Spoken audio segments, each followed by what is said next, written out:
I bet you'd just love for this discussion of derivatives to come to an end, and it is slowly coming to an end.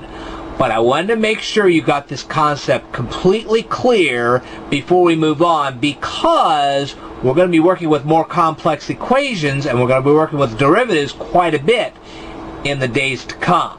And I don't want you to be confused at this point, because if you are, you're just going to keep being confused forever and forever.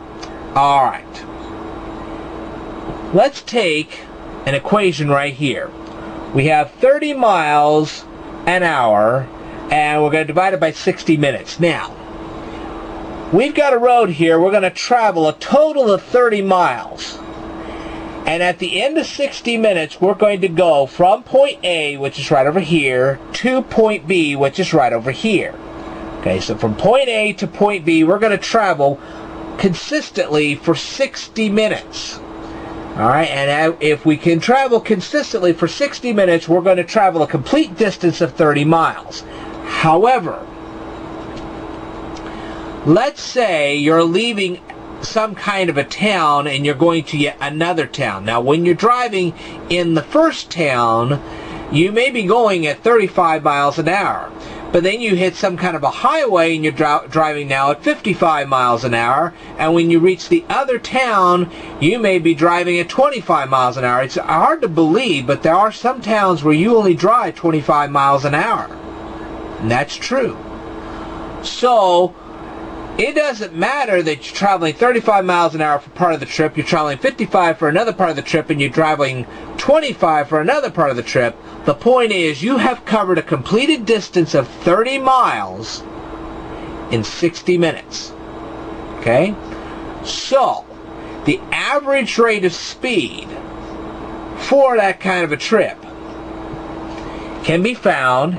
You have 30 miles an hour, you're going to divide that by 60 minutes, and so basically it's saying you traveled a half mile every minute.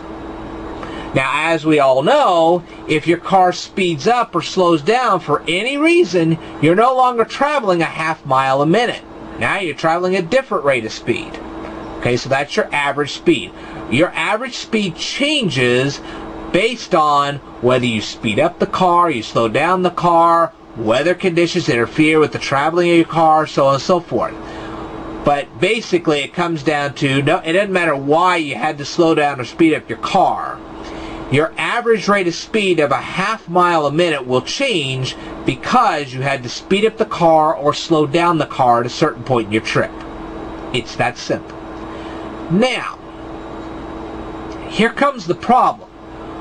What if you wanted to calculate not the per minute rate of how fast you were traveling through the whole trip, but you wanted to calculate a number less than a nanosecond?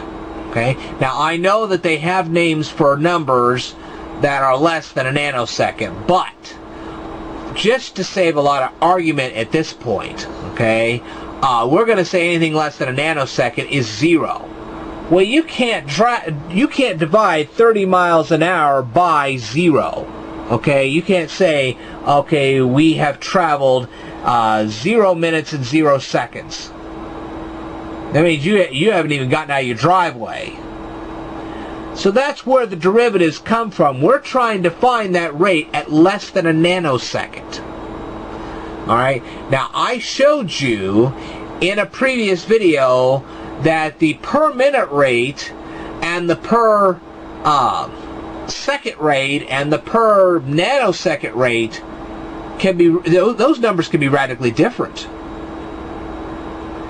And that's based on a lot of divisions, it goes into a lot of hairy mathematical stuff. But the point is, we're trying to find a per less than nanosecond rate of traveling when you're doing 30 miles an hour. And that could be a tough number to find because remember, no number can be divided by 0. That is the equivalent of trying to divide a Thanksgiving turkey with no knife. That would be stupid. Okay. So, a couple videos ago, I was at Derivatives Part 4. We had a S5 here, which represented the distance traveled in the first 5 seconds of your trip. Okay? And then we had a little d here that represented an additional amount of distance that you traveled past the 5th second. So remember, every time you go from second 5 to second 6, second 6 to second 7, so on and so forth, you're going to travel an additional amount of distance.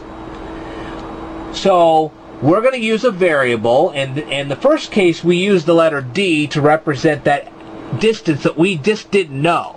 Okay, we didn't know how much distance further we had traveled after the 5th second. And then we plugged it into here, and we had 5 seconds. We already knew we had traveled for 5 seconds. Now we have an additional amount of time that we have not been told about. Okay? We know we've traveled more than 5 seconds, but how much more? Did we travel 1/10 of a second more? Did we travel 1/100th of a second more? Did we travel a 1/2 second more? Did we travel 3 seconds more? We don't know. So we represented that by the letter E originally.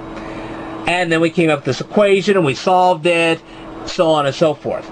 Then, in my last video, derivatives part 6, or 5, sorry, this is part 6. Part 5, we said we're not going to use D and E as our variables anymore. We're going to use delta. Delta S here, delta T here. Delta S represents the amount of distance that you have traveled past the 5th second. Delta T represents the amount of time that has elapsed past the 5th second. It could be 5.1 seconds, it could be 6 seconds, it could be, you could have an additional second beyond the 5 seconds, you could have an additional 2 to 3 seconds beyond the 5 seconds. It doesn't matter. Delta T represents a period of time that has elapsed after the 5th second. Delta S represents a period. It represents a distance that you have traveled past the 400 feet or whatever you had traveled originally. Okay? And I'm going to continue on with this in the next video, so I want you to stay tuned. This discussion is just about over.